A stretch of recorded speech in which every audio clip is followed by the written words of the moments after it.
आता काय वाटतं याच्यावर बैठक घ्या पुढच्या आठवड्यात आणि निवेदन करा. मला वाटतं आता की चर्चा होऊ शकत नाही पुढे. या विषयासाठी जी बैठक घेऊ त्यामध्ये आपल्या सगळ्यांच्या सूचना घेऊ आणि आपण पुढे जाऊ.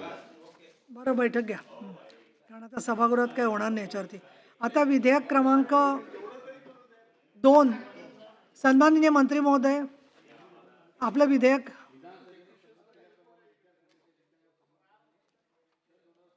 विधानसभा विधेयक क्रमांक 2 महाराष्ट्र जिल्हा परिषदा व पंचायत समित्या सुधारणा विधेयक 2026. महाराष्ट्र विधानसभेनं संमत केलेले सन 2026चे विधानसभा विधेयक क्रमांक 2 महाराष्ट्र जिल्हा परिषद पंचायत समिती सुधारणा विधेयक 2026 मी आपल्या अनुमतीने मांडतो. विधेयक मांडण्यात आले. आता प्रभारी मंत्री परत. महोदय, महाराष्ट्र विधानसभेने संमत केलेले सन 2026चे विधानसभा विधेयक क्रमांक 2 महाराष्ट्र जिल्हा परिषद व पंचायत समिती सुधारणा विधेयक 2026 विचारात घ्यावे असा प्रस्ताव मी आपल्या अनुमतीने मांडतो. उद्देश काय विचारतात सभासद? उद्देश काय? हेतुवाक्य सांगा. तुझं भाषण ऐकायचंय सगळ्यांना. बोला. त्यांना भाषण ऐकायचंय. सभापती महोदया, राज्य निवडणूक आयोगानं 9/12/2025 ला एक महाराष्ट्र शासनाला पत्र पाठवलं. त्या पत्रामध्ये त्यांनी सांगितलं की राज्यघटनेतील 93वी घटनादुरुस्ती झालेली आहे. त्यामध्ये पंचायतीची कोणतीही निवडणूक राज्य विधिमंडळाने केलेल्या कोणत्याही कायद्याद्वारे किंवा तरतूद केलेल्या अशा प्राधिकाऱ्याकडे आणि तशा रीतीने निवडणूक विनंती अर्ज सादर केल्याखेरीज प्रश्नास्पद करता येणार नाही. संबंधित कोणत्याही कायद्याची विधिग्राह्यता कोणत्याही न्यायालयात प्रश्नास्पद करता येणार नाही अशी तरतूद 73व्या घटनादुरुस्तीनं अंमलात आली होती. त्याची अंमलबजावणी करावी म्हणून निवडणूक आयोगानं महाराष्ट्र शासनाला पत्र दिलं. त्या पत्राच्या अनुषंगानं महाराष्ट्र शासनानं 26 डिसेंबर 2025 रोजी अध्यादेश काढला. निवडणूक निर्णय अधिकाऱ्याने नामनिर्देशन पत्र स्वीकारले अथवा नाकारले त्यास कोणत्याही न्यायालयात आव्हान देता येणार नाही. निवडणूक निर्णय अधिकाऱ्याचा निर्णय अंतिम असेल अशा पद्धतीचा अध्यादेश काढला होता आणि तो अध्यादेशाचा कायद्यात रूपांतर करण्यासाठी आपण या सभागृहामध्ये आणलं आहे. आपण अनेकदा पाहिलं असेल की निवडणुकीमध्ये आपण निवडणूक निर्णय अधिकाऱ्याकडे आपण अर्ज दाखल करतो. अर्ज दाखल केल्यानंतर तो अर्ज स्वीकारला अथवा नाकारला. आता स्वीकारणं अथवा नाकारणं स्पष्ट तरतुदी आहेत. त्याच्यामध्ये फार काही आपल्याला निवडणूक निर्णय अधिकाऱ्याला फार स्वातंत्र्य अशातली परिस्थिती नाही. आणि स्वीकारल्यावर सुद्धा काही लोक का स्वीकारला म्हणून सुद्धा न्यायालयामध्ये जातात. आणि परिस्थिती अशी आहे की न्यायालयामध्ये न्यायालयामध्ये जाण्याची तरतूद कायद्यामध्ये आपल्या होती. त्यामुळं 3 दिवसाच्या आत न्यायालयात जाऊन त्याच्यावर अपील करण्याची जी प्रोसेस होती ती अपिलाची तरतूद काढावी अशा पद्धतीचा ह्या कायदा या सभागृहामध्ये आणला आहे. आपण बघितलं आता नगरपालिकेच्या निवडणुका झाल्या किंवा सातत्यानं आपण बघतोय की प्रत्येक अर्जावर अपील न्यायालयात न्यायालयात गेल्यानंतर ते किती दिवस काम चालेल, किती दिवसात संपव हा आहे. पण तुम्ही एकदा जिल्हा न्यायालयात गेलो, पुन्हा हायकोर्टात गेलो, पुन्हा सुप्रीम कोर्टात गेलो, अशा पद्धतीनं आपण बघतो की सातत्यानं ही प्रक्रियाला उशीर होतो. आता आपल्या झालेल्या नगरपालिकेच्या निवडणुकीमध्ये आपण अनुभव घेतला की निवडणुकीची अख्खी प्रक्रिया स्थगित केली आणि ती पुढे ढकलली आणि जवळजवळ 24 नगरपालिकेच्या संदर्भातला हा विषय होता. तेव्हा आपण सातत्यानं आपण पाहिलं की निवडणूक अर्ज स्वीकारणं किंवा नाकारणं याच्या स्पष्ट तरतुदी आहेत. त्याच्यामध्ये फार मोठा स्कोप काही नाही आहे. अगदी क्लीन तरतुदी आहेत आणि कुठल्याही टेक्निकल मुद्द्यावर अनावश्यक गोष्टीवर अर्ज फेटाळला गेला नाही पाहिजे अशा सुप्रीम कोर्टाच्याही तरतुदी आहेत. त्या अनुषंगानं आपलं या कायद्याच्या अनुषंगाने एवढंच म्हणणं आहे की जी अपिलाची तरतूद आहे जी जिल्हा न्यायालयामध्ये जाण्याची ती वगळण्यात यावी आणि हे वगळण्यात येत असताना घटनेमध्ये जी तरतूद केली त्याची अंमलबजावणी करावी एवढाच या कायद्याच्या मध्ये विषय आहे. आणि आपण त्या अनुषंगानं हा विधानसभेतल्या माझ्या सगळ्या सदस्य बांधवांना माझी विनंती आहे की आपण सगळेजण या प्रक्रियेतनं गेलो आहे. आपल्या सगळ्याला याचा अनुभव आहे की निवडणुकीची प्रक्रिया विनाकारण त्या प्रक्रियेला उशीर होतो आणि त्यामुळं अख्खी निवडणूक प्रक्रिया बाधित होते. जिल्हा कोर्ट, हायकोर्ट आणि त्यानंतरची सगळी प्रक्रिया, या प्रक्रियेच्या पुढं जाऊन अगदी निवडणुकीची प्रक्रिया पार झाल्यानंतरसुद्धा न्यायालयामध्ये आपल्याला जाता येतं आणि न्यायालयामध्ये जाऊन आपल्याला या अनुषंगानं न्याय मागता येतो. त्यासाठी याच्यामध्ये तरतुदी आपल्याला जिल्हा परिषदेच्या यामध्ये आहे. निवडणुकीच्या विधिग्राह्यतेची निर्मिती करणे, न्यायाधीशाने चौकशी करण्याची कार्यपद्धती याच्यामध्ये आपल्याकडे आहे की पिटिशन आपण निवडणूक झाल्यानंतर आपण त्याच्यावर ऑब्जेक्शन घेऊ शकतो आणि त्याच्यामध्ये सुद्धा आपण नियम 27मध्ये तरतूद अशी आहे की जर निवडणूक अपास्त करण्यात आली तर नवीन निवडणूक घेण्यासाठी कलम 14 खाली ताबडतोब तारीख निश्चित करण्यात येईल अशी तरतूद आहे. त्यामुळं कायद्यामध्ये कोर्टात जायचं प्रोव्हिजन आहे का तर आहे, परंतु कुठल्या परिस्थितीत जावं, जेव्हा निवडणुकीची प्रक्रिया चालू असताना आपण अर्ज दाखल केल्यानंतर निवडणूक निर्णय अधिकाऱ्यानं त्याच्यावर छाननीचा निर्णय दिल्यानंतर जी प्रक्रिया लांबत जाते ती प्रक्रिया लांबत जाऊ नये आणि घटनेच्या तरतुदीची अंमलबजावणी व्हावी एवढाच याचा उद्देश आहे. यांचाच प्रस्ताव आहे आणि त्यामुळे हो, पण त्याच्या आधी प्रस्ताव असा आहे की महाराष्ट्र विधानसभेने संमत केलेले सन 2026चे विधानसभा विधेयक क्रमांक 2 महाराष्ट्र जिल्हा परिषद व पंचायत समित्या सुधारणा विधेयक विचारात घ्यावे. आता बोला प्रभारी सदस्य शशिकांत शिंदे. सभापती महोदय,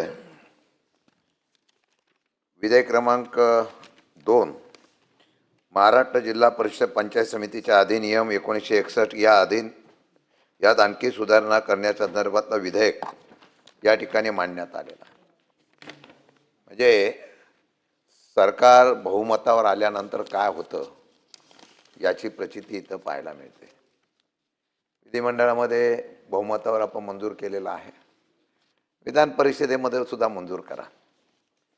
खरं म्हटलं तर लोकशाही आणि हुकुमशाही, लोकशाहीच्या माध्यमातून या असलेल्या प्रक्रिया चालू राहाव्या, निकोप निवडणुका व्हाव्या ही अपेक्षा निश्चितपणाने सर्वांची आहे. पूर्वीचे नियम आहे, प्रथा आहे, परंपरा. मंत्री महोदयांनी या ठिकाणी खुलासा केला की कायद्यात रूपांतर करण्याची गरज का बसली.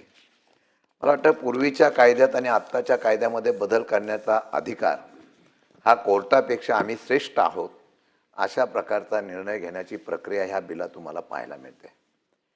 आणि मला वाटतं की ही चर्चा करत असताना बरंच त्यांनी उदाहरणं सांगितली असतील. मग मला वाटतं की मध्यंतरीच्या काळामध्ये निवडणुका घेत असताना अगोदर निवडणुका वेळेवर झाल्या नाही, 2-2, 3-3 वर्ष, 6-6 वर्ष, 8-8 वर्ष निवडणुका झाल्या नाही.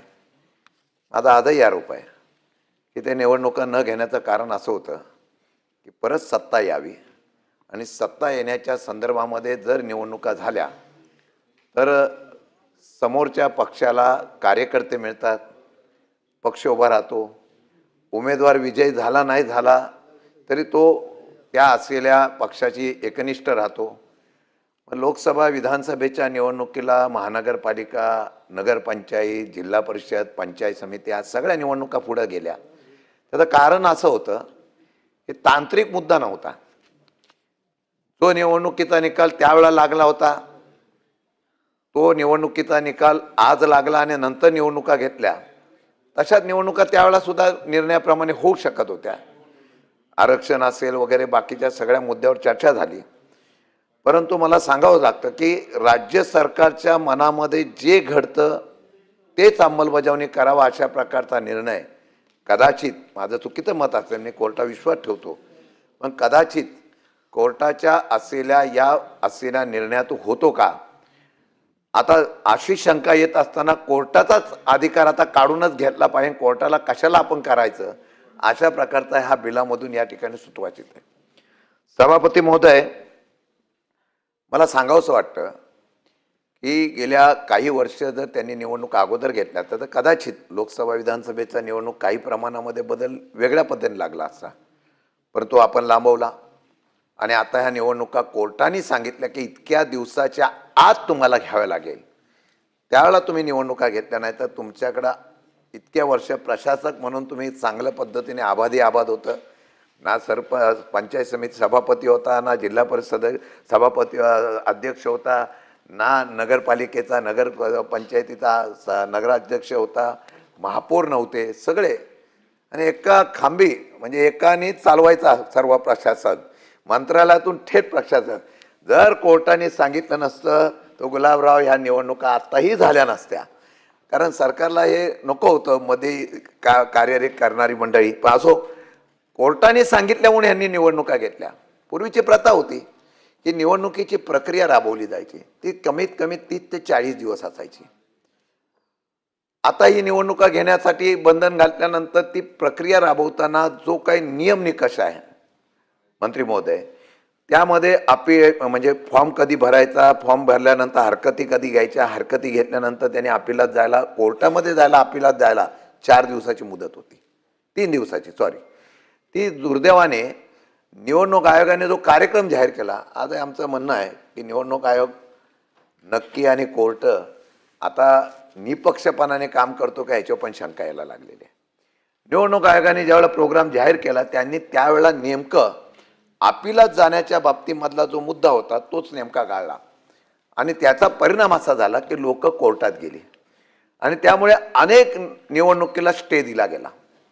काही ठिकाणी ज्यांनी अपील केलं होतं, काही हरकती घेतल्या होत्या, जात प्रमाणपत्र होते, उमेदवारीच्या वैधते होतं, या सर्व गोष्टीला अपिलात गेल्यानंतर तो कोर्टाने त्यामध्ये अनेक ठिकाणी स्टे दिल्यामुळे या निवडणुका एकत्रित घेण्याला कुठेतरी खंड पडला, अशा प्रकारची परिस्थिती निर्माण झाली. मग आपण घेतलेल्या निवडणूक आयोगाच्या अधिकाराला कुठेतरी आव्हान कोर्टातून होतं आणि कोर्ट आपल्यापेक्षा सुप्रीम होतो का, अशा प्रकारचा एक न्यूनगंड किंवा अशा प्रकारची एक मानसिकता झाली आणि मला वाटतं की त्याचं कायद्यातच रूपांतर करून कोर्टाचाच अधिकार काढायचा अशा प्रकारचा निर्णय झाला. मला वाटतं की हा लोकशाहीचा खरोखर या ठिकाणी त्या ठिकाणी अधिकार काढून घेण्याचा प्रयत्न होतो, अशा प्रकारची ह्या बिलामध्ये तरतूद करण्यात आली. आता साधा प्रश्न आहे, जर तुम्हाला कोर्टाचा अधिकार होता, त्या अधिकाराच्या प्रमाणे त्या असलेल्या कोर्टाच्या अधिकारातून त्यांनी अपील केला. बऱ्याच ठिकाणी त्याच्यामध्ये फेरनिवडणुका घ्यायचा कोर्टाने आदेश दिला, फेरनिवडणुका तुम्ही घेतल्या. फेरनिवडणुका घेत असताना त्या असलेल्या न्याय मिळण्याच्या संदर्भातून काही लोकांना न्याय मिळाला, अशा प्रकारची भावना निश्चितपणे कोर्टाच्या आदेशाप्रमाणे झाली. आपण मगाशी म्हणाला की आता निवडणूक झाल्यानंतर तुम्हाला अपील करण्याच्या बाबतीमधली मुभा दिलेली आहे. मंत्री महोदय, 6 वर्ष नाही, पिरियड संपल्यानंतर सुद्धा त्याचा निकाल लागत नाही. म्हणजे निवडून आलेला सदस्य, गुलाबराव मान हलवत आहेत, निवडून आलेला सदस्य अपिलात जातो, तो 6 वर्ष त्याला न्याय मिळत नाही. पुढची निवडणूक आली तरी त्याचा काळ संपल्यानंतर निर्णय येतो की तू बोललेला खरा आहे, तोपर्यंत ती निवडणूक होऊन जाते. त्याच्या अपिलाला काय राहिला अर्थ. आणि म्हणून या सर्व गोष्टीचा एक पळवाट काढण्याचा प्रयत्न सरकारच्या बाबतीमध्ये निश्चितपणाने पाहायला मिळाला. आणि मला वाटतं की तो स्टे दिलेल्याचा, खरं म्हटलं तर हे जे आपण नियम केला, हा बिल सरकारच्या वतीने आणायलाच नव्हता पाहिजे होता. हा अधिकार शासनाचा नाही, ग्रामविकास खात्याचा नाही, हा अधिकार निवडणूक आयोगाचा आहे. जर निवडणूक आयोगाचा अधिकार असेल तर राज्य सरकार त्यामध्ये दुरुस्ती करण्याचा प्रयत्न घटनेचा का करतोय. राज्य सरकार स्वतंत्र बिल कशासाठी आणतंय. आणि एक बिल नाही, अशा अनेक बिलं आणलेली आहेत की त्या बिलामधून किंवा त्या कायद्यातून लोकशाहीचा खरोखर खून होतो का, अशी शंका या ठिकाणी निर्माण व्हायला लागलेली आहे. आणि सभापती महोदय, या सर्व गोष्टीच्या माध्यमातून आपण सांगितलेलं आहे, नामनिर्देश पत्र स्वीकारणाऱ्या आणि स्वीकारण्यात नकार देणाऱ्या निवडणूक निर्णय अधिकाऱ्याचा निर्णय अंतिम असेल, त्यास कोणतेही न्यायालयात आव्हान देता येणार नाही. आमचं ऑब्जेक्शन इथंच आहे. त्याला मी असं म्हणत नाही, पण निवडणूक आयोग काय निर्णय घेताना तिथले निवडणूक अधिकारी कसे निर्णय घेतात आम्ही बघतोय. अगदी इन कॅमेऱ्यामध्ये एखाद्याला जबरदस्ती घेऊन येतात, त्याच्या समोर बसवतात, तो विड्रॉल करतो, त्याला रडत बाहेर येतो, मला विड्रॉल करायचा नव्हता पण मला विड्रॉल करायला लावला. ही निवडणूक आयोगाची निवडणूक प्रक्रिया आता सध्या मी पाहतो. निवडणूक अधिकारी तिथे बसलेला राहतो, इतका इम्पार्शिबल, म्हणजे खोटं सांगत नाही. मला वाटतं की मंत्री महोदय सुद्धा त्याला मान्यता देतील. म्हणजे निवडणुकीच्या असलेल्या या सर्व प्रक्रियेमध्ये निवडणूक अधिकारी आणि निवडणूक आयोग तरी निपक्षपणाने आहे का, याची शंका येते. म्हणजे एका ठिकाणी आरक्षण करतात, त्याच्याबद्दल मी ऑब्जेक्शन घेत नाही, पण एखादी वार्ड रचना करताना, एखादी गट आणि गण रचना करताना गोरे साहेब 2 गावं इकडची उतरतात, 2 डोंगराच्या पलीकडे टाकतात. हा निवडणूक आयोगाचा निकष आहे. म्हणजे त्या गावातल्या लोकांना फक्त तो जिल्हा परिषद सदस्य किती वर्षांनी भेटायचे मला माहित नाही. म्हणजे सोयीने अशा प्रकारचे जिल्हा परिषद गट गण करून केलं, पंचायत समिती गण केले. हेच निवडणूक आयोग आहे मी म्हणत नाही, पण राज्यातल्या निवडणूक आयोगाच्या प्रक्रियेवर ज्या वेळेला काही ठिकाणी ज्यांना अधिकार देतो आपण, त्यांनी ज्या पद्धतीने हरकती घेऊन कोर्टात का जावं लागलं, त्याला हौस नव्हती, पण कोर्टात जाण्याशिवाय पर्याय नव्हता, कारण इथे निर्णयच लागत नाही तर न्यायच मिळत नाही अशा प्रकारची भावना झाल्यामुळे संबंधिताला आव्हान देण्यासाठी कुठेतरी जागा होती, ती जिल्हा न्यायालय होती. आपण तो जिल्हा न्यायालयाचा अधिकार काढला आणि तो जिल्हा न्यायालयाचा अधिकार काढून तुम्ही सांगितलं की आपल्याला कुठेही जाता येणार नाही, आपल्याला जायचं झालं तर निवडणूक झाल्यानंतर जा. मला वाटतं की हुकुमशाहीचा हा असलेला कायदा आणलेला आहे. त्याच्यानंतर आपण सांगितलं महाराष्ट्र जिल्हा परिषद निर्वाचन निवडणूक घोषणाबद्दल 1962 20 महाराष्ट्र पंचायत समिती नियमानुसार आपण या ठिकाणी आणि कालबद्ध रीतीने निवडणुका घेण्याच्या दृष्टिकोनातून आपण हा निर्णय घेतलेला आहे. मला त्याचं उत्तर त्यांनी खरं द्यावं. मी काही उदाहरणं देतो. मंत्री महोदयांकडे अपेक्षा आहे मला की आपण अनेक कायदे केले. एक कायदा तुम्हाला मी सांगतो आणि उदाहरण पण देतो तिथं समोर. आपल्या एका कायद्यामध्ये आपण असं दिलं होतं की आपणच नियम केलेला आहे 2025 महाराष्ट्र अध्यादेश क्रमांक 3. त्यानंतर आपण दिलेला आहे वैधता प्रमाणपत्र सादर करण्याच्या बाबतीमधला अधिकार हा तुमचा आहे. हा तुम्ही सोयीने काढला अधिकारी. पूर्वीचा आदेश होता त्याला बाजूला ठेवून अपील करण्यासाठी 12 महिन्याची मुदत दिली. म्हणजे जात प्रमाणपत्र देण्यासाठी तो जो वेळ दिला नाही तर 12 महिन्याची मुदत दिली. हां नाही मी त्याच्यावर सांगतो ना, मी सांगतो म्हणजे तुम्ही दिला निर्णय घेतला. म्हणजे आपण काय करतो, पूर्वीचा 6 महिन्याची होती 3 महिन्याची होती आता 12 महिन्याची केली, त्याला मुदतवाढ घेतात. त्याच्यावर दुमत नाही, कारण त्याला संधी दिली पाहिजे. कारण आता प्रमाणपत्र मिळण्यासाठी पण तुम्हाला माहिती आहे काय काय अडचणी आहे. म्हणजे इतकी रांग लागलेली असते, निवडणुकीचा अर्ज भरेपर्यंत त्याला प्रमाणपत्र मिळत नाही. आता त्याच्या ठिकाणी टेबलाखाली आणि टेबलावरती काय झालं ते मी सांगत नाही. पण माझं म्हणणं असं आहे की तुम्ही एका बाजूला आदेश काढता, एका बाजूला कायदा करता आणि दुसऱ्या बाजूला त्या कायद्याची अंमलबजावणी करत नाही, हे दुर्दैवाने आहे. मग कायद्याच्या चौकटीमध्ये जिल्हाधिकाऱ्याकडे त्याला तशी पहिला तो व्हिडिओकडे अर्ज अपील करतो, तिथून तो निवडणूक अधिकाऱ्याकडे करतो, नंतर तो जिल्हाधिकाऱ्याकडे करतो, जिल्हाधिकाऱ्याकडे केल्यानंतर तो कमिशनरकडे आयुक्त म्हणजे वरिष्ठ पातळीवर जातो कमिशनरकडे आणि कमिशनरकडे गेल्यानंतर वरती अपील करायचा ना असं तुम्ही नियम केला. मी तुम्हाला काही उदाहरणं सांगेल. आता तुमच्याकडे क्षेत्रमाहुलीचं एक उदाहरण आहे. क्षेत्रमाहुलीमध्ये तुम्ही 4 सदस्य आणि 1 जिल्हा सरपंचाला आपण 3 सदस्य आणि 1 सरपंचाला रद्द करण्यात आलं. त्याने अपील केलं, नियमानुसार अपील केलं, त्या कायद्यानुसार अपील केलं, तरी सुद्धा त्याला तुम्ही अपात्र केलं. काय या कायद्याला करायचं आहे? म्हणजे सत्तेचा वापर कसा करावा हे जिवंत उदाहरण आम्ही तुम्हाला बघितलं. बरं आम्ही त्या ठिकाणी त्या असलेल्या नियमानुसार जनतेतून निवडून आलेल्या सरपंच आहेत, जनतेतून निवडून आलेल्या लोकांनी निवडून दिलेल्या सदस्य आहे, त्यांनी सांगितलं की मुदतीत आम्ही दिलं नाही, परंतु या कायद्याप्रमाणे आम्ही मुदतीत आता अर्ज करतोय, त्याचा आपण व्हॅलिडिटी द्यावे. 6 महिने झाले, वर्ष झालं, त्याचा निर्णय दिला नाही. त्याला अपात्र करून टाकलं आणि निर्णय दिला नाही. का? प्रचंड दबाव. हे सध्या सगळे अधिकारी आणि कोर्टाला मी दोष देणार नाही, पण सगळे एवढे दबावाखाली काम करतात की निर्णयच घेऊ शकत नाही. मग काय करताय हे तुम्ही नियम आणि हे कायदे करून करणार काय? आत्ता सुद्धा आयुक्ताकडे प्रकरण पडलाय, आपण तर दिला नाही निर्णय. आता तो तुमच्याकडे अर्ज येईल पर्यंत मला वाटतं तोपर्यंत त्यांची पण मुदत संपून जाणार. अजून सुद्धा आयुक्ताकडे तो अर्ज पडलेला असताना सभापती महोदय त्यांचा निर्णय झाला नाही. दुसरं प्रकरण सांगतो, खेड ग्रामपंचायत आहे.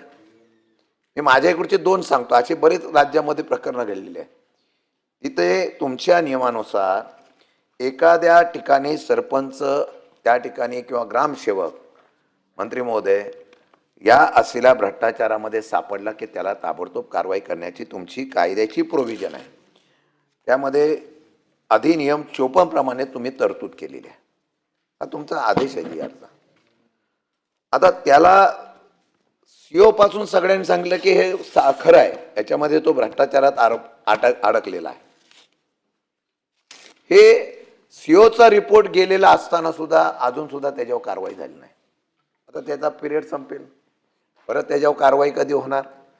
म्हणजे भ्रष्टाचार केलेलं सिद्ध सगळं सापडलंय, सीओचा रिपोर्ट गेला तरी गेले वर्ष 1.5 वर्ष त्याच्यावर कारवाई नाही. अर्थ मला असा सांगायचा आहे, तुम्ही कायदे कशाला बनवता?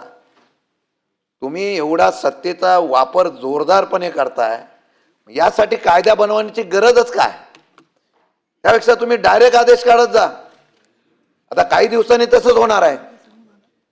आपल्याला जर तुम्ही एखाद्या वेळा नियम करता, एखाद्या वेळा कायदा करता, त्या कायद्याच्या प्रयोजनपणे सर्वांना समान न्याय दिला पाहिजे. परंतु तो समान न्याय न देता तो आपला नाही म्हणून कारवाई करण्यासाठी विलंब करा, कारवाईच करू नका अशा सांगितल्यानंतर IAS असलेले ऑफिसर सुद्धा मग तो निर्णय घेण्यासाठी प्रलंबित करताय. हे दुर्दैवाने मला इथं सांगावं लागतं. कुठे आहे तुमची लोकशाही? कुठे आहे तुमचा न्याय? म्हणून तुम्ही ज्यावेळेला काही कायदे घेऊन येताना त्याला टाइम बाइंडिंग ठेवा. आणि तुम्ही इथं ठेवलेलं आहे टाइम बाइंडिंग, तरी सुद्धा होत नाही. किती दिवसामध्ये निर्णय दिला पाहिजे, किती दिवसामध्ये त्याचा निर्णयाचा अपील झालं पाहिजे. मग तुम्ही एकदा हा जसा कायदा करता तसा अपिलाचा कायदा जिल्हाधिकारी स्तरावर किंवा सीओ स्तरावर ठेवा ना. आणि त्याला जर चॅलेंज करून दिलं तर तुमच्याकडे अपील केल्यानंतर इतक्या दिवसात त्याचा निर्णय लावू, हे तरी धाडस दाखवा ना. तुम्ही ते दाखवत नाही, कारण सोयीने कायदा करायच्या बाबतीमधली भूमिका तुम्ही करताय. आणि हे करण्याच्या बाबतीमधला निर्णय एवढाच आहे. आणि हा सुद्धा तुम्ही केलेला जो आहे की आता कोणी आम्हाला आव्हान करण्यासाठी जाऊ नये, लोकशाहीतून चॅलेंज करू नये. कारण निवडणूक आयोगाकडे गेलं की तो काय ऐकत नाही, कोणाकडे गेलं की तो ऐकत नाही. फक्त आता एक आहे, कोर्टात कधीतरी आमचं ऐकेल, कधीतरी कोर्ट आमचं ऐकेल, एवढंच अपेक्षा होती. त्याला पण तुम्ही बंद करून टाकलं, त्याला सुद्धा बंद करून टाकलं. म्हणजे आम्ही आता न्याय कोणा? आता राष्ट्रपतीकडे जावं, आता दिल्लीला एखाद्या ग्रामपंचायतीचा विषय घेऊन जायचा, दिल्लीला आपण पंचायत समिती जिल्हा परिषदेचा विषय घेऊन जायचा. मला वाटतं हे अवघड आहे. म्हणून हा कायदा आणण्यासाठी तुम्ही जो मुद्दा घेतलेला आहे त्या मुद्द्यामध्ये तुमची जी मानसिकता जी आहे ती मानसिकता हुकुमशाहीची आहे. मला वाटतं गोरे साहेब तुम्ही सामान्य ह्याच्यातून लढत वरती आलेला आहे, संघर्षातून वरती आलेला आहे. तुमच्यासारख्या मंत्र्यांकडून आम्हाला अपेक्षा आहे की सामान्य लोकांना न्याय मिळण्यासाठी कुठंतरी असावं, अशा प्रकारचं देणं गरजेचं आहे. आणि मला वाटतं की हे सर्व तुम्ही मगाशी नगरपंचायत नगरपालिकेचा विषय सांगला. नगरपंचायत नगर परिषदेमध्ये काय झालं आपल्याला माहिती आहे. नगरपंचायत नगर परिषदेमध्ये सुद्धा लोकांना या संदर्भामध्ये न्याय मिळाला नाही. वार्ड रचना, बाकीची रचना याच्या संदर्भामध्ये इतका, म्हणजे पहिली 1 होती, 2 केली, महायुती झाल्यानंतर 4 केली, 3 केली, 2 केली. का? तर बंडखोरी होऊ नये. जर लोक विरोधात गेली तर काय होतील? म्हणून मला नाईक साहेब इथं बसलेले आहेत, अनेक वर्ष नवी मुंबई महानगरपालिका त्यांच्या ताब्यात आहे. त्यांच्याकडे 3-3, 4-4 वार्ड, म्हणजे माणसांना लोकशाहीतून एखाद्याला चांगला कार्यकर्ता असेल, तो एकटा उभा राहिला तर तो निवडून यायला पाहिजे. पण तो 3 जागांना घेऊन निवडून येऊ शकत नाही ना. तुम्हाला माहित होतं की तुमच्याकडे बंडखोरी फार होईल, कारण 3 लोकांना एकत्र घेऊन सरकार चालवायचं म्हणजे बंडखोरी फार होईल. आणि म्हणून तुम्ही काय केलं की नाही, मग 4, मग तो बिचारा किती ताकदीचा असला, बाजूला 3 जण नसले तर तो उभा कसा राहू शकतो? आणि म्हणून ह्या सर्व गोष्टीतून कायदे सोयीने करण्याच्या, आता पुढच्या निवडणुकीला आता 3रा कायदा तुम्ही आणाल, 100% 3रा कायदा आणणार. त्यावेळीची परिस्थिती बघून जो काही निर्णय घ्यायचा तो निर्णय घेण्याच्या बाबतीत मला निर्णय तुम्ही त्या ठिकाणी घेण्याचा प्रयत्न करेल. आणि मला एक कळत नाही की आपण ह्या कायद्यामध्ये बदल करण्याच्या बाबतीत मला निर्णय घेण्याची गरज का तुम्हाला आली? फक्त तुम्ही जर सांगितलं असता की निवडणुकीच्या असलेल्या कालावधीचा पिरियड वाढवला असता, जो 30 दिवसाचा, 26 दिवसाचा, आणि तुम्हाला वाटलं तर कधी 8 दिवसाचा सुद्धा करू शकाल. त्यामध्ये पूर्वीच्या प्रमाणे अर्ज भरण्याची तारीख, त्यानंतर छाननी तारीख, छाननी पण 1 दिवस, त्यानंतर छाननी केल्यानंतर लगेच त्याच्यामध्ये आपण हरकतीचा पण 1 दिवस आणि 1 दिवसानंतर तो कागदपत्र कधी गोळा करणार? उमेदवार तुम्ही अचानक डिक्लेअर करता, समजा मी उभा राहिलो, मी जिल्हा परिषद उभा राहिलो, माझ्या कुठं थकबाकी असेल, माझी कुठे काय अडचण असेल, तर ती गोळा करायला लोकशाहीने संधी तर द्या. तुम्ही अपिलाला 1 दिवस म्हणजे अर्ज भरला की 1 दिवसानंतर परत लगेच छाननी होणार. छाननी झाली की छाननीमध्ये अर्ज करायला म्हणजे आम्हाला अपील करायला किंवा हरकती घ्यायला काहीतरी पुरावा गोळा करायला संधी द्या ना. ती न देता परत आम्ही अपिलात छाननी केल्यानंतर परत त्याच्यामध्ये आम्ही हे केलं आणि मग परत पिरियड जो ठेवलेला आहे तो इतका कमी केला, त्यामुळे हे कोर्टात जावं लागलं. तुम्ही जो पूर्वीच्या नियमानुसार 40 दिवसाचा तरी कार्यक्रम दिला असता तर दिला. बरं दिलं ते दिलं. इतका आत्मविश्वास यांना फार मोठा आहे की लोकांना प्रचाराला सुद्धा जाऊन देत नाही. 8 दिवसामध्ये प्रचार करायचा म्हणजे 8 दिवसामध्ये खर्च कमी. हे बाकी झालं की या निवडणुकीला दिवस कमी दिल्यामुळे उमेदवारांचा खर्च कमी झाला अशी चर्चा आहे. म्हणजे ज्यांच्याकडे होता त्यामुळे मला वाटतं सरकारला वाटलं असेल किंवा सत्तेमधल्या असलेल्या लोकांना वाटलं असेल बरेच पैसे खर्च करावे लागतात त्यामुळे पिरियड कमी करावा. 8 दिवसामध्ये मग पिरियड कमी झाला तर आपल्या सत्तेमधल्या असलेल्या लोकांना ही प्रथा आम्ही नाही पाडली. पूर्वी निवडणुका कशा व्हायच्या? पूर्वीच्या निवडणुका लोकशाहीने व्हायच्या, विकास कामावर व्हायच्या, वेगवेगळ्या प्रकारच्या प्रश्नावर व्हायच्या, आरोप प्रत्यारोप व्हायचे, सभा गाजायच्या. हल्ली सभाच होत नाही. हल्ली सभा होत नाही म्हणजे 8 दिवसामध्ये राज्याचा नेता कुठे कुठे फिरेल. आणि आता तर हेलिकॉप्टर आणि विमानाचं पण खरं सांगता येत नाही. म्हणजे तो विमानाने हेलिकॉप्टरने जायचा म्हटल्यानंतर सुद्धा तो आता जाईल का नाही ही पण शंका यायला लागलेली आहे. हा ना, नाही काय काय पक्षाचा खर्च जर दाखवला ना दादा, म्हणजे तो खर्च आता कोणी निवडणूक आयोगाला मागितला नाही, पण एकेका पक्षाचे 5-5, 7-7 हेलिकॉप्टर बुक होते निवडणूक होईपर्यंत. तुम्ही गोरे साहेब जरा महिनाभर दिला आता तुम्हाला सोलापूर, सातारा कुठे कुठे फिरायचं प्रचार करणार. आमच्याकडे नव्हता. मी एकट्याने वापरला. तो पण काय वापरला माहिती आहे का? त्याचा खर्च दाखवतो वाटल्यास. तो पण आमच्याकडे असा होता की तुमच्याकडला शिल्लक राहिलेला शेवटचा तो बरं झाला. आता या ॲक्सिडेंटमध्ये त्या कंपनीमध्ये आमच्याकडं राखीव असलेला कोट्यामधला हेलिकॉप्टर म्हणजे तो कोणच वापरत नाही, तो आमच्याकडे आला होता कोट्याला. तरी पण आम्ही प्रचाराला गेलो. पण माझं म्हणणं असं होतं की प्रचाराच्या संदर्भामध्ये वेळ मिळाला असता तर लोकांवर सरकारच्या वतीने मी कसं चांगलं काम केलं हे सांगण्याची वेळ आली असती. चांगल्या प्रकारचा प्रचार झाला असता. प्रचारच नव्हता. प्रचार करायची गरजच नाही कारण निवडणुकीचा नवीन फंड आलेला आहे. जिंकायचं कसं ह्याचा नवीन अध्याय आलेल्यामुळे ह्या सगळ्या काही पिरियड 8 दिवसाचा ठेवला, 4 दिवसाचा ठेवला. 8 दिवसामध्ये अख्ख्या राज्यामध्ये माझ्याकडे जिल्हा परिषद मला वाटतं 12 जिल्हा परिषद निवडणुका होत्या, तेवढ्या पंचायत समित्या होत्या, नगरपंचायत नगरपालिकेच्या निवडणुका तेवढ्याच होत्या. कुठे कुठे फिरले? कुठे नाही फिरता आलं. वेळच देता आलं नाही. आणि द्यायचा तरी कसा? या निवडणुकीला अख्ख्या विदर्भामध्ये नाही पण बाकीच्या उर्वरित महाराष्ट्र वगैरे सगळी निवडणूक होत्या. सभापती महोदय, कारण निवडणुका घेत असताना त्यांना आत्मविश्वास होता. लाडक्या बहिणीचा परिणाम विधानसभेत लोकसभेला पाहायला मिळाला. विधानसभेला नंतरचा परिणाम बघितला तर आम्ही नाही म्हणत, सगळेच म्हणतात. म्हणून ते मगाशी म्हणाले गरजेचं आहे की खर्च कमी झाला. खर्चाचं प्रमाण बघितल्यानंतर मरणे मामा तुम्ही पण निवडणुका लढवल्या. फार भयानक आहे. इथं सभागृहात सारखी चर्चा होते. 5,000, 10,000, 15,000, 20,000. खरं म्हटलं तर सत्तेमध्ये लोकांना वाटलं असेल 8 दिवसाचा पिरियड ठेवला तर काही खर्च जरा कमी होईल असं पण असेल कदाचित यामध्ये नियमावली करताना. पण इतका खर्च असल्यामुळे काही प्रचाराची गरज नाही. सरकारने काय चांगलं काम केलं काय नाही केलं सांगायची पण गरज नाही. निवडणुका कशा जिंकायच्या याची वेगळी स्ट्रॅटर्जी दरवेळेला ठरवली जाते आणि त्या स्ट्रॅटर्जीमुळे ह्या कायद्यामध्ये रूपांतर करत असताना त्यांनी सांगितलं आता याच्यावर लोकशाहीतून कुठे जायलाच नको म्हणून त्या ठिकाणी विरोध करण्याचा प्रयत्न निश्चितपणाने झालेला आहे. मला वाटतं तुम्ही ऑर्डिनन्स पण काढला. सरकार आता नवीन एक प्रथा पडलेली आहे. मला वाटतं इथं सचिव बसलेले आहेत. पूर्वी कायदा व्हायचा आणि नंतर कायद्याची अंमलबजावणी होती. आता पहिला कायदा मंजूर केला जातो आणि नंतर सभागृहात आणला जातो. म्हणजे ऑर्डिनन्स काढण्याच्या बाबतीमधली एवढी घाई असते पहिलीच. त्यांना माहिती आहे बहुमत आहे. पण जर आमच्याकडे बहुमत असतं ते धाडस झालं नसतं. बहुमत असल्यामुळे त्यांना धाडस असं आहे की हे बिल इथं रिजेक्टच होणार नाही आणि त्यामुळे ते ऑर्डिनन्स काढून टाकायचा. ऑर्डिनन्स काढण्याची आपण जर सभागृहात आम्हाला माहिती द्यावी आता की पहिलं बिल यायच्या अगोदर ऑर्डिनन्स काढलेली बिलं किती आलेली आहेत ते आम्हाला सभागृहात एकदा कळावं.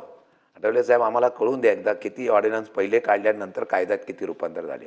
पहिला असं नव्हतं सभागृहात, पहिला कायदा व्हायचा आणि नंतर मग त्या ठिकाणी त्याची अंमलबजावणी व्हायची.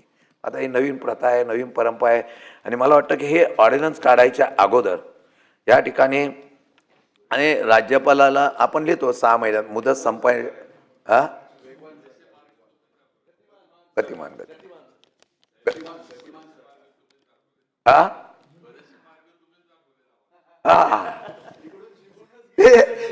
ते मार्ग आम्हाला नंतर कळायला लागले की हे मार्ग आम्ही दाखवले ती चूक झाली. पण हे सरळ करण्याच्या बाबतीत मला निर्णय घेतला. आता आपण सांगितलं विसर्जित जिल्हा परिषद जोपर्यंत चालू राहील तोपर्यंत उर्वरित कालावधी 6 महिन्यापेक्षा कमी असेल त्या बाबतीत कालावधीसाठी जिल्हा रचना करण्याकरता कन्वे कोणती. आता मध्ये तुम्ही एक आदेश काढला परवाच्या दिवशीच काढला. ग्रामपंचायतीचे सरपंच साहेब तुम्हाला कधी कधी ही लोक अडचणीत आणते, जरा अधिकाऱ्यांशी अभ्यास करून निर्णय घ्या. ग्रामपंचायतीच्या सरपंचाचा तुम्ही निर्णय काढला की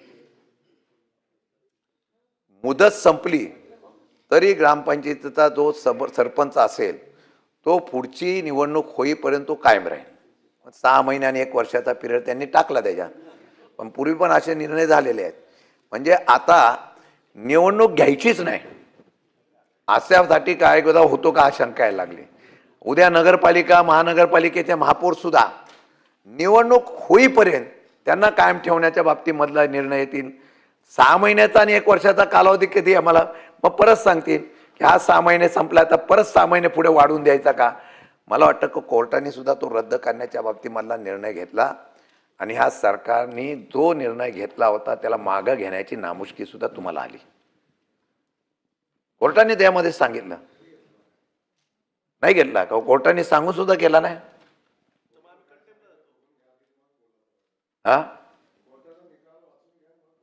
आपण सांगा आम्ही वाचलं ते बोलतो. आम्ही बोलतो कदाचित उद्या असा नवीन ऑर्डिनन्स तुम्ही आणाल कोर्टाने जरी घ्या असलेल्या आदेशाला सुद्धा कोर्टाने हस्तक्षेप करू नये असा सुद्धा तुम्ही निर्णय आणाल. ते काय सांगता येत नाही. आणू शकता.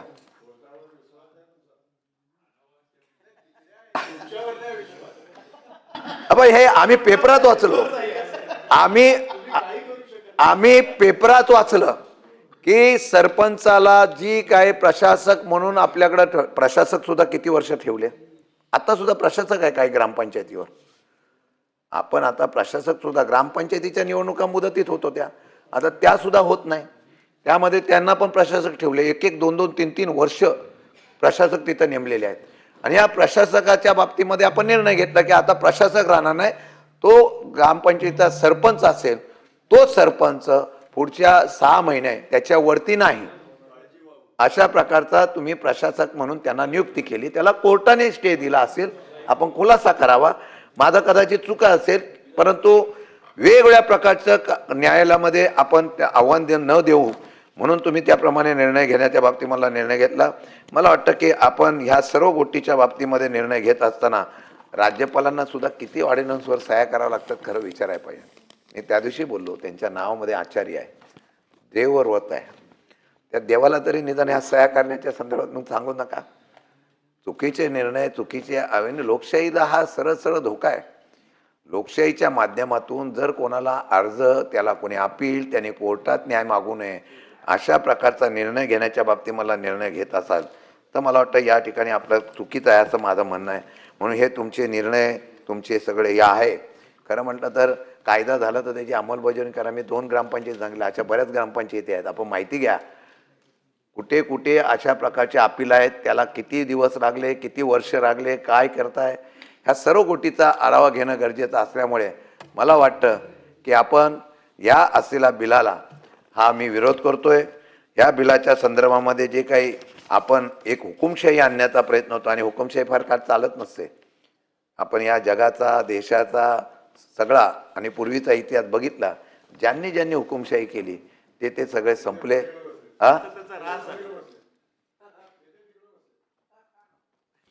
हा मग असं आम्ही केलं असं तुमचं म्हणणं असेल, मला वाटतं दादा नेहमी म्हणताना सत्य म्हणतात. मी त्यांचा उल्लेख मुद्दाम करतो. ते नेहमी म्हणतात, त्यांच्या अनेक उदाहरण ते प्रामाणिकपणाने सांगतात की जो काही अति करतो त्याची माती होते. जो कोण ताम्रपट घेऊन आलेला नाही तो सरळ असेल, त्याने व्यवस्थित झालं नाही तर ह्याच जन्मामध्ये हितच त्याला उत्तर द्यावं असं असतं. मला वाटतं ही हुकुमशाही आहे. हुकुमशाही आम्ही केली असं तुमचं म्हणणं आहे म्हणून आम्ही इथं बसलो. तुम्ही जास्त केली तर तुम्ही इथं याल. ती येऊ नये म्हणून हे बिलं काढू नका. ती येऊ नये म्हणून बिलं काढू नका.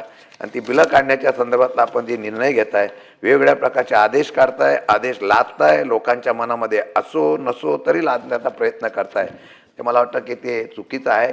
आणि आता तुम्ही परत कॉप्शनचे घेणार आहात. तो झाला कायदा? कॉप्शनचे कायदे झाले का जिल्हा परिषद पंचायत समिती? इतकी लोकांची मागणी आहे ना भाई यांच्याकडं, इतकी गर्दी झालेली आहे की कोणाला कुठे कुठे अध्यक्ष करायचं याच्या संदर्भामध्ये आता तो पण कायदा करायचा चालला कॅबिनेटमध्ये. 3 सदस्य 10च एक का 5च एक असा आहे. आणि म्हणजे काही करा, आपण काय करायचं ते करा. आता आमच्याकडे आहेच काय? असं आहे, त्यांनी गाय मारले म्हणून तुम्ही वासरू मानायचा हा कुठला नवीन नियम आणला?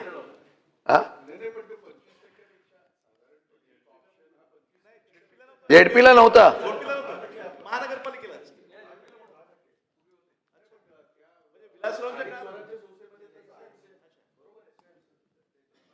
त्यांनी आता ते पण करायचा निर्णय घेतलेला आहे. म्हणजे अजून काय रोज निघेल. पण एक माझी विनंती आहे, नियमानुसार आपण ऑर्डिनन्स काढण्यापेक्षा सभागृहात चर्चा होऊन देऊ. पहिला निर्णय लादता हे आज आणली, त्याच्या अगोदरच कायदा करून टाकलाय तुम्ही. असं नव्हतं ना पहिलं. योगेशजी, पहिलं आपल्या आपल्या आपल्या आपल्या आपल्या साहेबांना विचारा. ते विरोधी पक्ष नेते होते तेव्हा त्यांचं भाषण आम्ही ऐकलेलं आहे. त्यामुळे त्यांना विचारा. ते त्यावेळेला पहिला असं नव्हतं. पहिला कायदा व्हायचा मंजूर आणि मग अंमलबजावणी व्हायचा. आता पहिला कायदा व्हायच्या अगोदरच अंमलबजावणी. किती विषय सांगू? आता गृह खात्यावर बोलू का? आत्ताच आजं उदाहरण मी सांगतो इथं.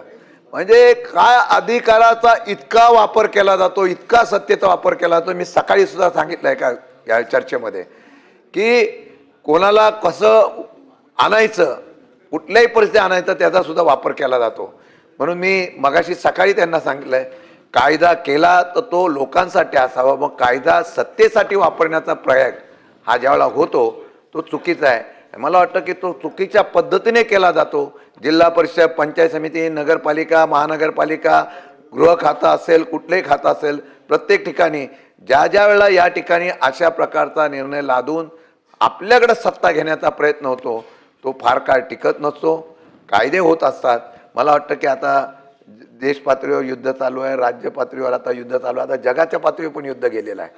एवढी सत्ता स्पर्धा झालेली आहे, बिलाशी कनेक्टेड आहे. मी बोलतो त्याच्यावर येतो कसं येतं ते.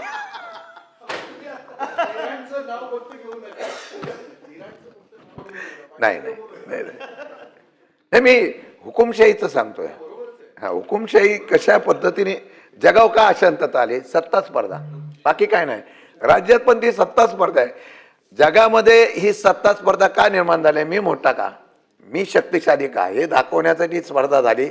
त्यातून मग बंधनं, त्यातून कायदे, त्यातून जबरदस्ती हे करण्याचा प्रयत्न झाला. तोच प्रकार आता देशात आला, तोच प्रकार आता राज्यात आला. देशात सुद्धा असंच आहे. कुठे नियमाने चाललंय, कुठे लोकशाहीने चाललंय, अजिबात चाललेलं नाही, अजिबात चाललेलं नाही. परंतु तोच प्रकार आता खाली राज्यामध्ये गुरवला जातोय. राज्यामध्ये सुद्धा कधीतरी सामान्य माणसाचा अधिकार जो आहे तो तरी जिवंत राहून द्या. काही दिवसांनी तुम्ही एवढं पण करा, मतदानाचा सुद्धा अधिकार काढून घ्याल. घेतलेलाच आहे म्हणा, त्याच्यावर शंका आहे आमची अजून ईव्हीएम मशीनवर. हा बरोबर आहे. आता मंत्री महोदय याच्यावर आपण सविस्तर चर्चा करू. आपल्याला पण माहिती आहे म्हणजे या मतदारसंघाची नावं उचलायची आणि त्या मतदारसंघात टाकायची. डबल टिबल नावं आली तरी ती घ्यायची. तो एक माणूस 100 माणसाच्या मागं ठेवलेला आहे. तो गाडी करतो, मतदान करून आणतो, परत घेऊन जातो. अशी 10-10, 15-15, 20-20 हजार मतदार एका वार्डात आहे. म्हणजे नगरपंचायतीच्या हद्दीमध्ये, लोकशाही म्हणून सांगतो, नगरपंचायतीच्या हद्दीला लागून असलेली नावं ही जिल्हा परिषद पंचायत समितीला टाकतात. आणि ती निवडून म्हणजे लोकशाहीवर आपण बोलतो ना, तेव्हा लोकशाहीवर बोलत असताना मला खरी शंका येते. निवडून येण्यासाठी वेगवेगळ्या प्रकारचे पेत्रे वापरले जातात. मी कसा निवडून आलो पाहिजे यासाठी नियोजन केलं जातं. म्हणून सामान्य माणसाचा मतदानाचा अधिकार मिळालाच पाहिजे. आता EVM मशीनवर तर आज शंका आहेत. ते मतदान त्यांना मिळतं का नाही मिळतं. मग तुम्ही म्हणाल तुम्ही काही लोक निवडून येतात, मग तिथं निवडून आलेल्या तिथं मतदानात तुम्ही ऑब्जेक्शन घेत नाही. फार हल्ली बुद्धिवंत याच्यावर देश चाललेला आहे. ज्याच्याकडे बुद्धी आहे तो राज्य करेल आणि तशा प्रकारचं राज्य करण्याचा प्रयत्न निश्चितपणाने होतो. आता आम्हाला बघा ना, मी दत्ता मामाने आम्ही सगळी आघाडी केली, कारण बोलत टिकलं पाहिजे ना. आपण आघाडी केली का नाही, की नाही टिकलं असतं तर काय ह्यांनी खाऊन टाकलं असतं सगळ्यांना. म्हणून हे कायदे करताना सुद्धा मामा हे कायदे करताना सुद्धा बारकाईने बघा, हे कायदे करताना सुद्धा आपल्याला विचार करावा लागेल. माझ्या माहितीप्रमाणे हा कायदा हा लोकशाहीला घातक आहे. अपील करण्याचा कोर्टाचा अधिकार कायम राहावा आणि कोर्टाला मुदत द्या की किती दिवसात निर्णय घ्यावा, याच्या संदर्भातला निर्णय घ्यावा अशीच आमची विनंती आहे. काही सूचना आम्ही केलेल्या आहेत. निदान लोकशाही जिवंत ठेवायचं असेल तर टाईम बाइंडिंग द्यावा की अपील केल्यानंतर किती दिवसामध्ये निकाल दिला पाहिजे. तो वर्षानुवर्ष जर थांबत असाल तर काही लोकशाहीचा अर्थ नाही. ते डॉक्टर बाबासाहेब आंबेडकरांचा विचार आम्ही नाव घेतो, छत्रपती शिवाजी महाराज, शाहू फुले आंबेडकरांचं नाव घेतो, पण त्या विचाराच्या बाबतीमध्ये आता खरोखर लोकशाही चालली आहे का. अपील 5-5 वर्ष होत नसेल, अपील 2-2 वर्ष होत नसेल, मी सांगतो तोपर्यंत निकाल लावायचाच नाही, अशा प्रकारची भूमिका जर आली तर त्याला काय लोकशाही राहणार आहे. त्यामुळे ह्या बिलाला आम्ही किती विरोध केला तर तुम्ही मंजूर करूनच घेणार, निर्णय लादणार. पण ज्या वेळा खरं आहे तुम्ही निर्णय लादणारच आहात आणि तो निर्णय लादण्याचा प्रयत्न आपला झाला तरी जनता शेवटी निर्णय घेईल आणि तो वेळ फार लांब राहिलेला नाही. तरी मी या बिलाला विरोध करतो आणि इथं थांबतो. श्री शिवाजीराव गर्जे. सभापती महोदया, जास्त वेळ घेणार नाही. मला फक्त काही